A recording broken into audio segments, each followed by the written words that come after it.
Good morning. Today I'd like to translate for you the Holy Father's homily from the Casa Santa Marta.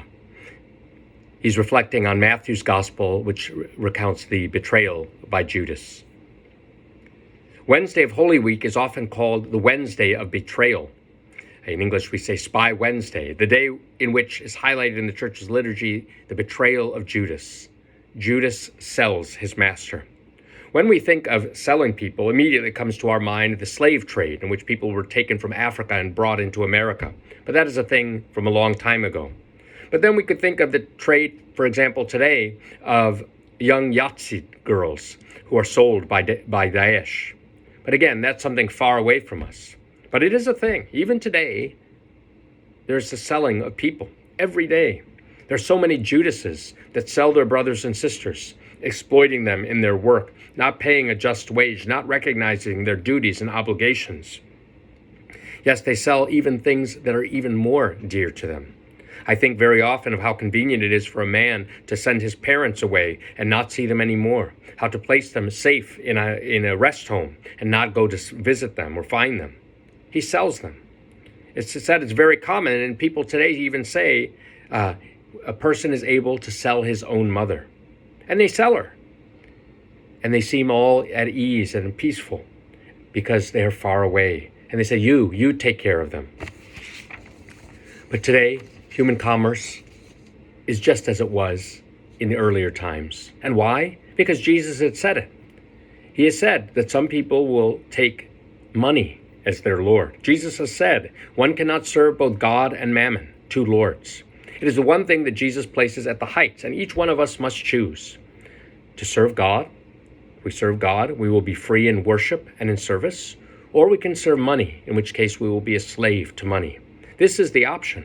And so many people want to serve both God and money, and this we cannot do. In the end, they pretend to serve God in order to serve money. They are the hidden exploiters that are socially impeccable, but below the table, below the surface, they do commerce, even with people. And it doesn't matter. Human exploitation is to sell one's neighbor. Judas did it. He left being a disciple. And he was no longer a disciple of the Lord, but of the devil. How did it happen in the life of Judah? We don't know exactly. He was a normal boy, perhaps, and even with some restlessness of heart, because the Lord had called him to be a disciple. But he was never successful at being one. He didn't have the mouth of a disciple. He didn't have the heart of a disciple, as we are told in the first reading. He was weak in his discipleship, but Jesus loved him. And the gospel helps us to understand, though, that he loved money. In the house of Lazarus, when Mary anointed the feet of Jesus with that costly perfume, Judas criticized her. And St. John reflects on this, saying, he said this not because he loved the poor, but because he was a thief. The love of money had taken him outside of the rule of life, to rob and to betray. There's just a step, a little step. He who loves money too much betrays in order to have more, always to have more. It's a rule, it's a given fact. Judas, maybe he was a good boy with good intentions, but he ended up a traitor at the point of going to the market to sell. And he went to the heads of the priests and said, "What will you give me if I hand him over to you directly?" Seems to me that this man was already outside of himself, already crazy. One thing that attracts my attention, though, is that Jesus never calls him traitor. Jesus says that he will be betrayed, but he never says to him, "You traitor." He never says it. Go away, traitor. Never. Rather, he calls him friend, and he kisses him. The mystery of Judas, how is it a mystery? I don't know. Don Primo Mazzolari explained it better to me, consoled me to contemplate the Capitello of Betrayal. How did Judas end up? I don't know. Jesus threatened him strongly by saying, "Woe to that man by whom the Son of Man is betrayed. It would be better for that man had he never been born." I just want to say that Judas is in hell? I don't know. But look at that little chapter in Primo Mazzolari's book. I sense the word, I feel the word of Jesus, friend. But this makes us think of another thing, something more real, something more current.